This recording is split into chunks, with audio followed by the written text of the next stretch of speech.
Nyo naman yung ating yung ating presentation mukhang papuntang langit na no? Okay. So today, tayo po ay may kanya-kanyang struggle, may kanya-kanyang challenges sa buhay. That is why when I study the Word of God, when I listen to the Word of the Lord, ito po ang binigay sa akin, your breakthrough is on heaven's schedule. Pwede ba kayo magbasa and then you claim it in the name of Jesus? 1, 2, read. Okay. Maraming challenges sa buhay, but I strongly believe, alam ng Lord lahat ng ating pinagdadaanan. I said, alam ng Lord lahat ng ating pinagdadaanan. You respond to the Word of God with boldness. Alam ng Diyos ang ating pinagdadaanan. And God has the power to address or to meet all our needs. Do you believe in that? Okay. So, let me clarify what is Ambassadors for Christ Church. Our message is Christ-centered. Our vision is pursuing Christ-likeness to know Him and make Him known. Our strategies and patterns in ministry are Jesus' ways and biblical principles. Kung kayo po ay napunta sa church na ito, maliwanag ho, walang ibang tinataas maliban kay Kristo, a Christ-centered message. Our vision is very clear. We only pursue Christ-likeness, we know Him, and we make Him known. That is why we do discipleship. Ano pa, strategies natin, pattern natin sa ministry, hindi pattern ng tao, hindi pattern ng grupo, kundi ang pattern na binigay sa atin ng Panginoong Hesukristo, mga prinsipyo at kanyang paraan. Now, let's begin with the mandate of our Lord Jesus Christ. Ano ba dahilan? Bakit si Kristo bumaba rito sa lupa? Ang sabi sa Luke 4:16-21, He went to Nazareth when he had been brought up, and on the Sabbath day he went into the synagogue, and was his custom, he stood up to read. And the scroll of the prophet Isaiah was handed to him. Unrolling it, he found the place written where it is written, The Spirit of the Lord is on me, because He has anointed me to proclaim good news to the poor. One of the message of the Lord Jesus Christ, one of His mandate, bakit si Kristo bumaba? To proclaim good news to the poor. Kaya wag tayong magpalagi magsabi, mahirap lang ako. Bakit? Ang puso ng Diyos nandun sa mga mahirap. Okay? He has sent me to proclaim freedom for the prisoners and recovery of sight for the blind. I strongly believe that miracle still happens today. Do you believe in that? Sino sa inyo na ngailangan ng miracle today? Can you raise your hand? Do you really need a miracle today? Do you believe in that? The Lord is able. Jesus came to bring that miracle to you, to set the oppressed free. Ano ba ibig sabihin ng oppressed? Halimbawa, karamdaman. Mayroong karamdaman, matagal na talaga nandyan sa'yo. Gusto mo nang gumaling. Jesus came to set you free. Ano pa? To proclaim the year of the Lord's favor. Hallelujah. To proclaim the year of the Lord's favor. Jesus came to tell you that the favor of God is upon you. I said, nako, pag ganyan ang inyong sagot. I said, Jesus came to proclaim and to tell you that the favor of God is upon you. Upon you and your family. Then He rolled up the scroll, gave it back to the attendant, and sat down. The eyes of everyone in the synagogue were fastened on Him. Lahat nakatingin sa Kanya. He began by saying to them, Today, this scripture is fulfilled in your hearing. Jesus came to proclaim good news to the poor. Watch me now. Life is not all about suffering. Tagalog, ang buhay ay hindi lahat pagtitiis. Parang hindi naintindihan ng iba sa inyo yung Tagalog. Nag-English ako, di rin maintindihan. Ang kinabuhi, dili, puro pag-antos. Dala. Parang hirap yung kausapin today. I want you to know that life is not all about suffering. There is comfort that comes from the Lord. Yung suffering natin is just for a little while. Pagkasabi sa katabi mo, sa maiksing panahon lang yan. Okay, now, to this passage, kasi napakaganda ng title eh. Your breakthrough is on heaven's schedule. Elmer, may nakaschedule na ang langit para sa breakthrough ng Plaza Family. Nakaschedule yun. Naintindihan nyo ba ibig sabihin ng schedule? Timetable ng Diyos, hindi mo timetable. Pero ang maganda, may schedule. Okay? Now, let's look at this wonderful biblical story found in Acts chapter 3, verses 1 to 10. Okay, tabi ko na muna ito. Okay. One day, Peter and John were going up to the temple at the time of prayer at 3 in the afternoon. Diyan kinuha yung 3 o'clock prayer. Napansin nyo? Every 3 o'clock may nagpe-pray. Now a man who was lame from birth, lumpo, simula nung ipanganak, was being carried to the temple gate called Beautiful, where he was put every day to beg from those going into the temple courts. So this man was lame from birth, and he was put every day on the temple to beg, to ask for a living. When he saw Peter and John about to enter, he asked them for money. Peter looked straight at him, as did John. Then Peter said, "Look at us." So the man gave them his attention. Kasi ganito lang siya manghingi. But this time, Peter told him, "Look at us." So he looked at them, expecting to get something from them. Then Peter said, "Silver and gold I do not have. But what I do have, I give you. In the name of Jesus of Nazareth, walk." First time yun, ha? First time yun na naranasan niya. Taking him by the right hand, he helped him up, and instantly the man's feet and ankles became strong. First time. Okay? What's next? He jumped to his feet and began to walk. Then he went with them into the temple courts, walking and jumping and praising God. Why? Because first time niyang makalakad sa buong buhay niya, kaya hindi niya alam kung lakad o talon. Nakakita niya ba? Napipicture niya ba? Lakad, talon. Bakit? Kasi first time niyang maranasan itong miracle na ito. When all the people saw him walking and praising God, they recognized him as the same man who used to sit begging at the temple gate called Beautiful. And they were filled with wonder and amazement at what had happened to him. Now, let's dig deeper sa ating study ngayong araw na to. Are you ready? Yes. Now, the man's condition, he was lame from birth. Lumpo, simula nung ipanganak. Pag sinasabing lumpo with physical disability, if you have physical disability, it is an inability to walk properly. This is the original and the most direct meaning of lame, referring to someone with a physical impairment, particularly in the legs or feet, that causes them to limp or walk with difficulty.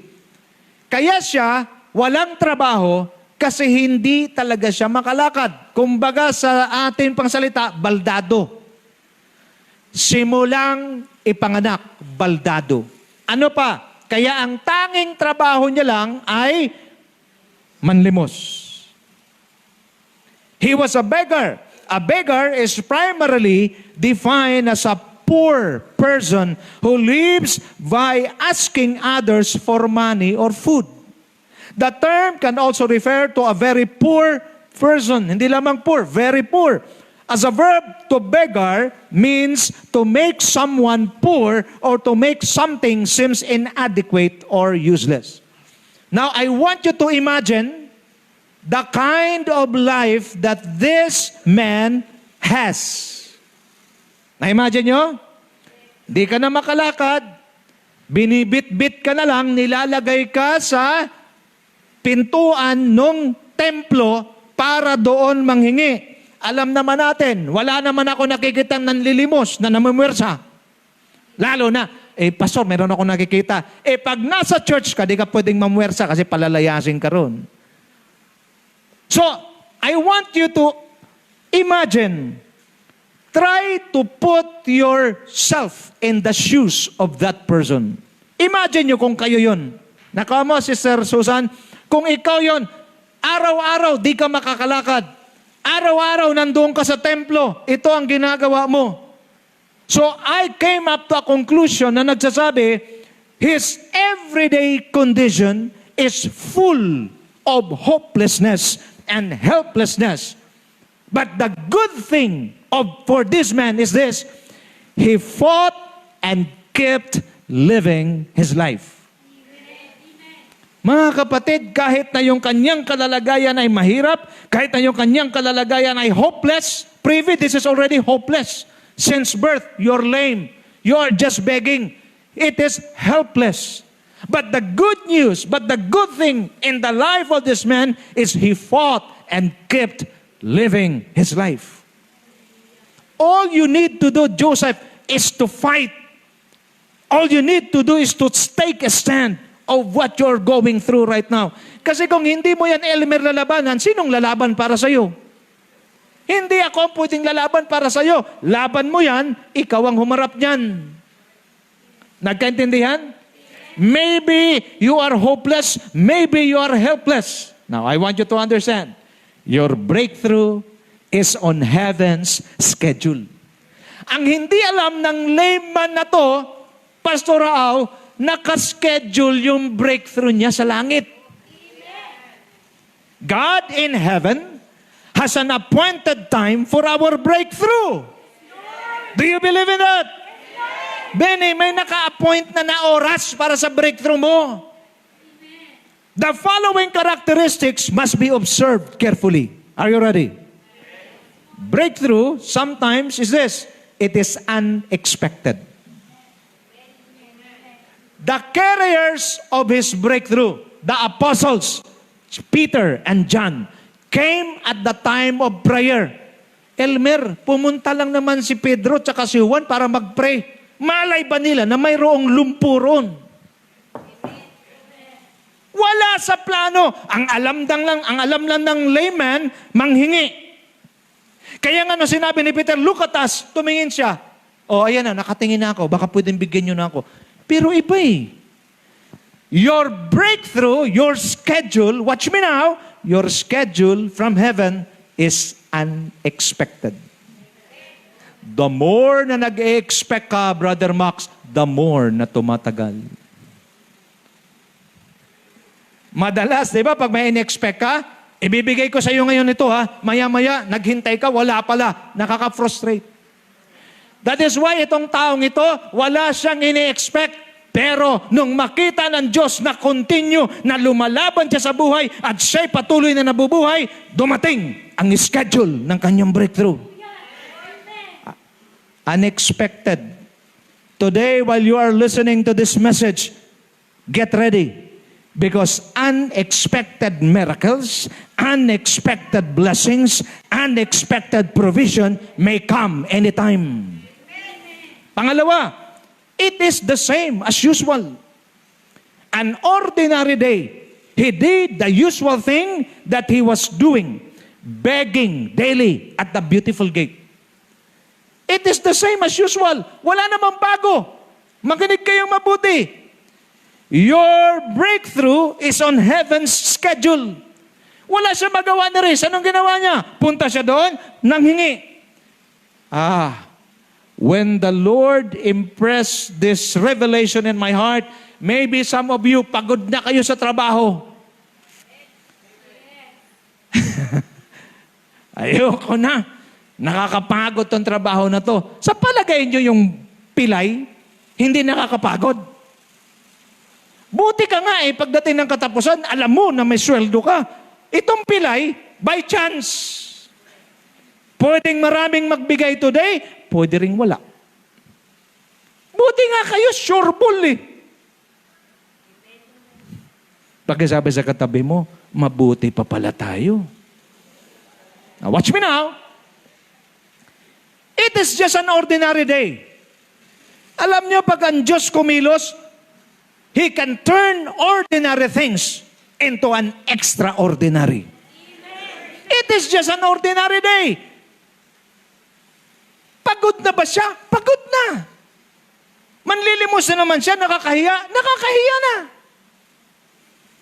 Ba't wala siyang magawa? Same thing with you. Maaring sa trabaho niyo, parang wala na kayong magawa. Pumapasok na lang kayo kasi kailangan. But your breakthrough is on heaven's schedule.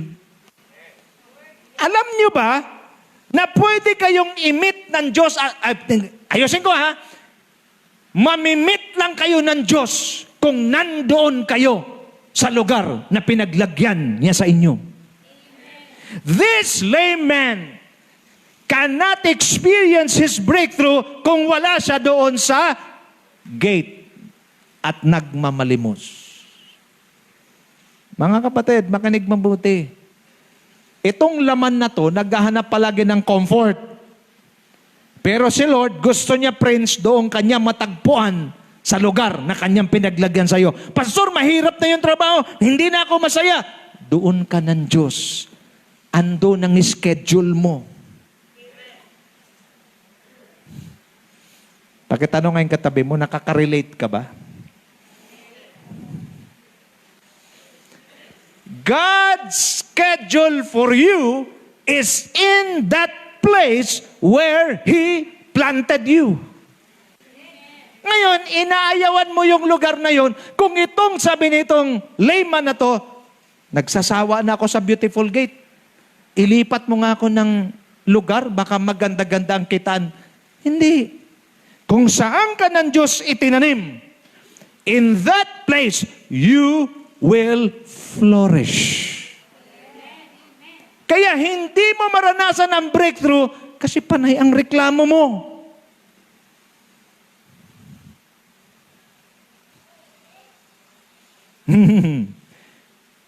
The more you complain, the more na yung dapat schedule na ng release ng breakthrough mo, nagreklamo ka. Sabi ng Lord, i-delay mo na muna. Kasi baka pag ibinigay ang breakthrough sa pagreklamo mo, baka puro na lang reklamo ang gagawin mo kasi may breakthrough pag may reklamo. Kaya, ibibigay na sana. Postpone. Postpone. Pakitanong ang katabi mo, may hinihintay ka bang breakthrough? Alam ko naman, meron. Kaso, postpone. Reschedule. Why? Because napakaraming complaints. Number 3, it happens at God's appointed time. Ecclesiastes 3:11, He hath made everything beautiful in His time. Since birth, at ang sabi ng mga Bible scholars, mga around 30 years old up na itong taong ito. You can just imagine, Lord, bakit naghihintay ka pa ng 30 years bago ako makalakad? Pwede ako lumakad nung ako'y teenager pa. Wala kang pakialam.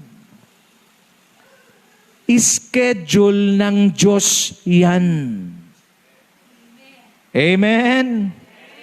Kaya nga, importante nakakarinig tayo palagi ng Word of God. Why? Because the Word of God will open our understanding that it is not our timetable, it is His timetable. Amen. Our breakthrough happens in God's appointed timetable, not ours. Kung hindi dumating ang breakthrough mo, hanggang ngayon, matagal na ako, pastor, suyang-suya na ako. Pagkasabi sa katabi mo, reklamo pa more. The more you complain, the more the breakthrough delays. More complaints, more delays. Tuloy. It happens in God's appointed time.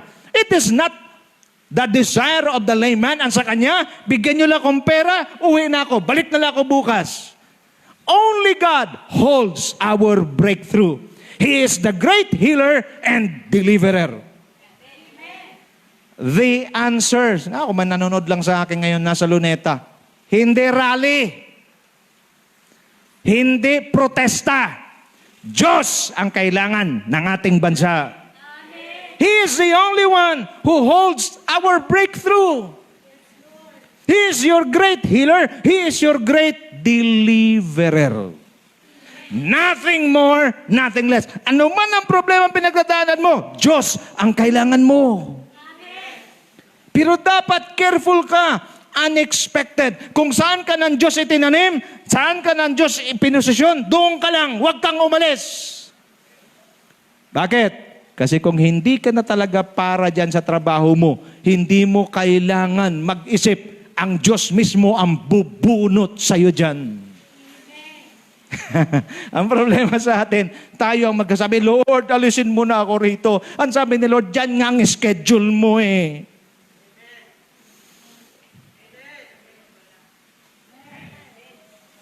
Pag hindi ka niya matagpuan doon sa pinosisyon sa'yo, out of schedule ka na naman.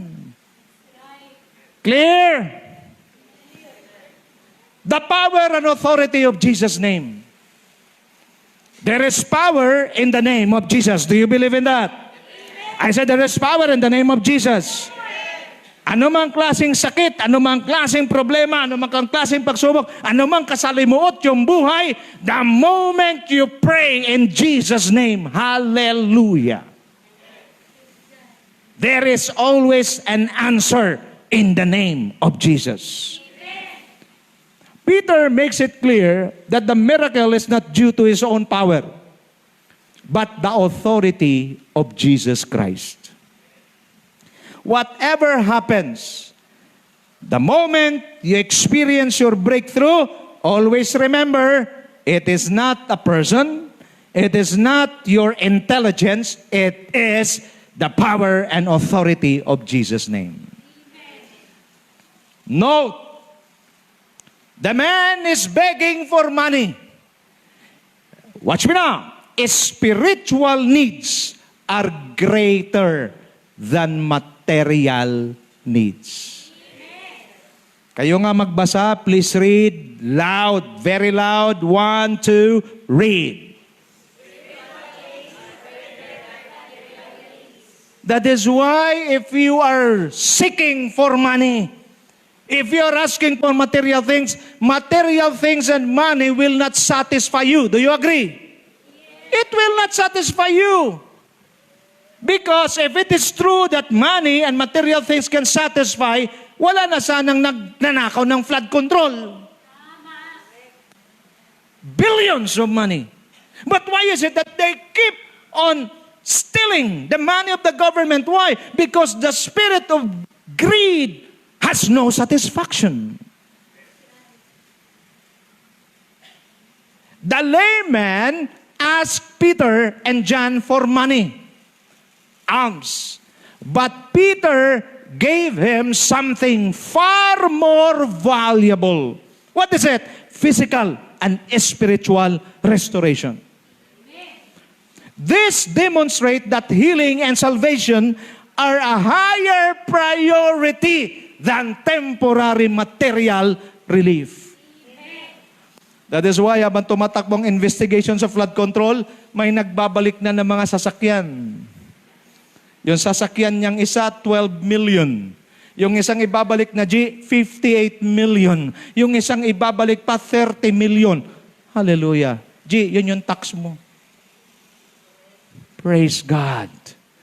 At least binabalik, milyon. Why? Because naintindihan na nila anong saysay ng maraming pera. What profit a man if he gains the whole world but loses his own soul? Walang pwedeng pangbayad sa kaluluwa. Hindi mo pwedeng i-secure ang posisyon mo sa kabilang buhay. Hindi ka pwedeng magsabing, Lord, i-reserve mo na ako dyan sa langit. Magbabayad ako ng 12 billion. Hindi mo pwedeng gamitin ang pera para mag-reserve ka roon. Because there is only one way to heaven and His name is Jesus. Do you believe in that? Healing and salvation are higher priority than temporary and material relief. Number 2, the gospel is for the hurting. I want you to listen carefully. The story follows the outpouring of the Holy Spirit at Pentecost, which drew a huge crowd. Nung magkaroon ng baptism, nagkaroon ng Day of Pentecost, nagpuntahan na yung maraming tao. Pero look at this, but focuses on the healing of a single hurting individual. Mga kapatid, Sister Susan, nakikita ng Diyos ang lahat ng ating pagtitiis. Mercy, wag mong isipin na pinabayaan ka ng Diyos. Kung i-allow man ng Diyos na makaranas ka ng problema, makaranas ka ng mabigat na pagsubok, hindi nangangahulugan na inabandon ng Kanya. I don't know, Privy, if you know the song, Footprints in the Sand. You know that song? Footprints in the Sand. It is a dream. Now listen, Elvis. It was a dream, and on that night, Joseph, the dream of that man was, they're walking on the sand, along the seashore. You know, if you were walking around the seashore on the sand, there are footprints. On his dream, he says that he found two footprints. One, his footprints, and the one is the footprints of God. So while life is so beautiful, he saw two footprints, his and God. But when time comes that life was so difficult, life was full of trials, when he looked at the sand, there is only one footprint. And he told God, Lord, while I'm on my lowest moment and suffering, why have you left me? Then on that dream, Elvis, God answered, Son, it is not your footprints, it's mine. And I am carrying you in my arms. Friends, hindi nakaligtas sa mata ng Diyos ang pinagdadaanan mong pressure ngayon, Gabo. Alam niya. Kasi si Lord, marunong siyang mag-focus. Alam niyo ba, each one of us, ang mata ng Diyos, Elmer, nakatingin sa iyo habang nagmamaneho ka, habang nagtatrabaho ka, nakatingin niyan palagi. Why? Because ministry niya yan, Sister Susan, nakatingin siya sa iyo. Ministry niya nga, kaya nga siya pumunta rito to give, to bring good news to the poor, to set the captives free, to heal the sick. And He will do it not generally, but He will do it individually. Alakpakan natin si Lord, individual. Kaya bawat isa sa atin, alam ng Diyos kung anong pinagdadaanan mo. That is why, the moment you come to church, you hear the gospel. Pag sabing gospel, good news. The importance of public witness. The miracle happened at the Temples of Beautiful Gate. Ano yung Beautiful Gate? A public and prominent location. The healed man's joyful public praise drew a crowd and served as an undeniable public testimony to the power of Jesus. Watch me now. Sometimes God will allow you to go through the valley of the shadow of death. Sometimes God will allow you to go through difficulties. Why? Because He wants to use your testimony as a manifestation of His power through you. Amen?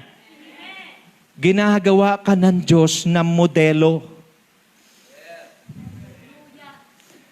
One day, Jesus and the disciples were walking, and they saw a blind man begging. Since birth, he was blind. And the disciple asked, Lord, who sinned? Why this man became blind? Is he the one who sinned or his parents? Jesus, Elvis, answered straightforward, it is not he nor his parents who sinned. This happened so that the power of God will be manifested. All situations, Joseph, in your life, especially lowest moments, especially defeats, especially failures, God is using it as a testimony for others to see that God can turn broken pieces into a wonderful masterpiece. Palakpak para kay Lord. God can transform lives completely. That's the power of Jesus' name. It can change your life. The man who was once dependent on others for his livelihood was not just healed, but also shown to be walking, leaping, and praising God. This signifies a complete transformation. I declare in the name of Jesus, God will change your life unexpectedly, but I believe your breakthrough is on heaven's schedule. Pagkasabi sa katabi mo, my breakthrough, come on, tell your seatmate, my breakthrough is on heaven's schedule. And it will happen, I said, it will happen in God's appointed time. Ang maganda lang, may appointment ka na kay Lord. It creates an opportunity for the preaching of the gospel. The miracle was not the end goal, but a means to an end. What does it mean? That miracle was the beginning of a great opportunity for the gospel to be preached. It provided Peter with a perfect opportunity to preach about Jesus and call people to repentance. Mga kapatid, baka yung kalalagayan mo, Mercy, Elmer, ay magiging oportunidad para maraming mga tao ang maliligtas. That while you are suffering, Nanites, while you are going through tough trials, people are saying, grabe si Nanites, no? Antindi ng problema, pero hindi mo makikita sa itsura. Gusto ko rin yung Diyos na meron siya. I pray one day, someone or somebody will come to you and will tell you, Elmer, pwede ko rin bang masamba yung Diyos sa sinasamba mo? Bakit? Nakita ko sa buhay mo eh. Kahit na mabigat ang problema, mabigat ang pagsubok mo, nakangiti ka pa rin, nagpapatuloy ka pa rin. Friends, hayaan natin and let's pray today, Lord, use my life, use my troubles, use my trials as a testimony to become an opportunity for the gospel of God to be preached and to be heard. Amen? Now, how to receive our breakthroughs? Acts 3:16 to 19. By faith in the name of Jesus, this man whom you see and knows was made strong. Again, it is not Peter, it was not John, but the name of Jesus. It is Jesus' name and the faith that comes through him that has completely healed him.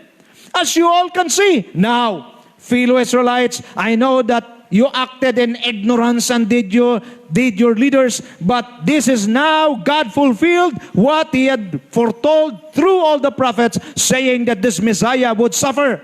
19, repent then and turn to God so that your sins may be wiped out. that times of refreshing may come from the Lord.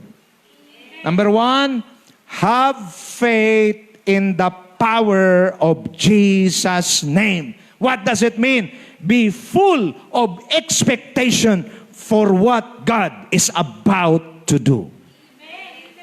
I said your breakthrough is on heaven's schedule. All you need to do is to believe and to release your faith that there is power in the name of Jesus. And beginning today, you are expectant of what God is about to do. Can you do that? I said, can you do that? Saan tayo magaling, Sister Susan? Magaling tayong mag-inarte. Magaling tayong maglungkot-lungkutan. Magaling tayong magreklamo. Instead of complaining, instead na magiging emotional ka, anong gagawin mo? Just have faith in the power of Jesus' name. Amen. This man released his faith and believed. Ang sabi ni Pedro, silver and gold I have none, but such as I have, I give it to you. In the name of Jesus, walk. Kung ikaw kaya 30 years ka nang hindi nakalakad, simula no magkamalay ka, Brother Max, hindi ka talaga nakalakad, tapos bigla may lalapit sa yung pastor na may nunal at sasabihin sa iyo, Max, tayo! Eh baka murahin mo. Niloloko mo ba ako? Magbigay ka na lang ng pera, patatayo. 30 years na akong lumpo. But this man is different. When Peter said, watch me now, look at us. Kasi nahiya na siya eh. Ganun lang siya eh. Look at us. Nung tumingin siya, ayan na, pahingi. Ginto o pilak, wala ako. Kung ano meron ako, sa pangalan ni Jesus, tumayo ka. Hinawakan ni Pedro ang kanyang kamay. Ang maganda sa lumpo na to, rumisponde rin. Tumayo rin. At habang siya Mimi ay tumatayo, lumalakas ang kanyang mga tuhod, lumalakas ang kanyang mga paa. At dito makikita natin, watch me now, you want breakthrough? It is not enough to pray. Let me repeat, it is not enough to pray. I told Privy, the people, if prayer can be converted to cash, then Christians are the richest people on earth.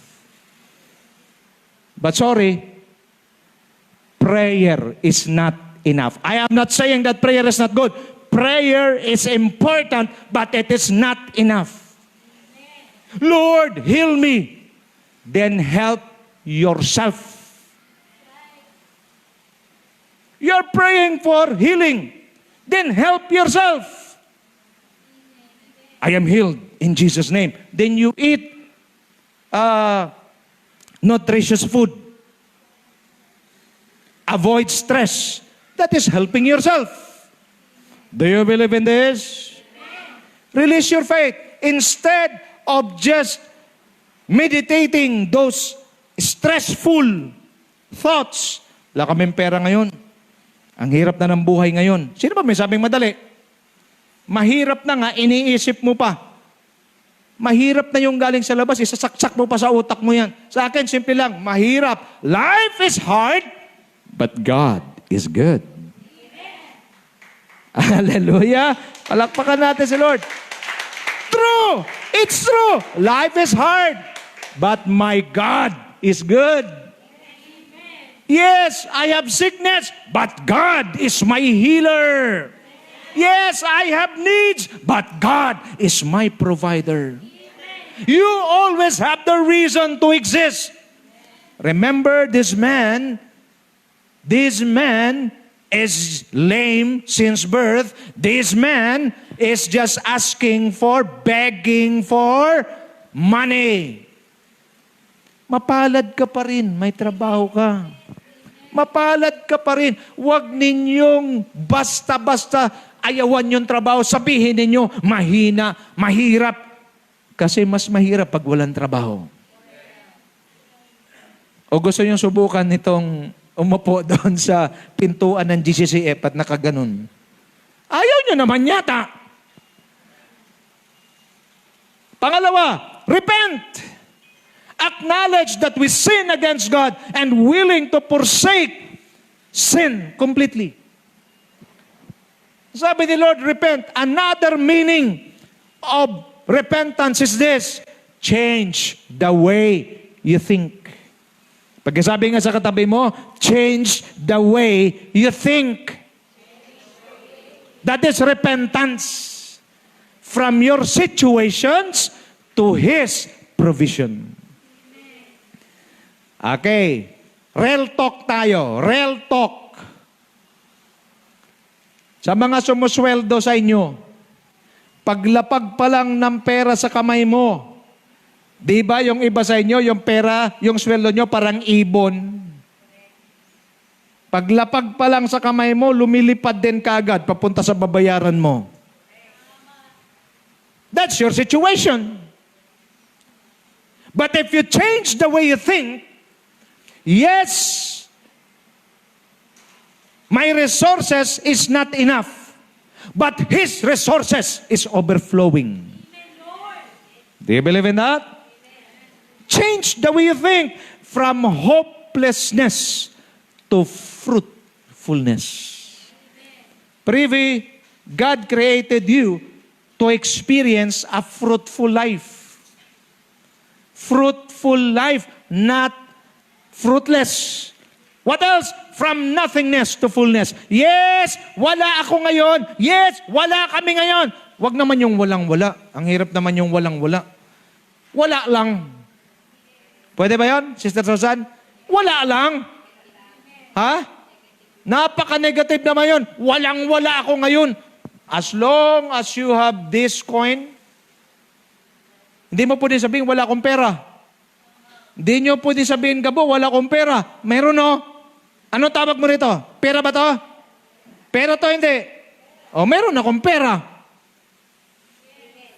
It's just a matter of thinking. Kaya change the way you think. Makaramdam lang. Aray ko. Nako, masakit ito. Elvis, people look at, they feel pain here. Oh, it's cancer already. I'm dying. Di patay ka. Malinaw? May pain dito. Naku, may pain. Naku, may pain dito. I have pain here, oh. Frozen shoulder. It's so painful. But again, as long as I am breathing, what the Bible says, let everything that has breath, although I have pain here, I have pain here, no problem. I'm still breathing and I will praise the Lord. While I'm praising God, the pain, little by little, is gone. It's just a matter. The battle is in the mind. You from Cameroon, you are here. I know you are already. You tasted what the Philippines is going through right now. Roger? You have tasted. But don't worry. Your breakthrough is on heaven's schedule. You have a schedule in heaven. So just continue fighting and living life to the fullest. Number 3, turn to God. Draw near unto God, and He will draw near unto you, that times of refreshing may come from the Lord.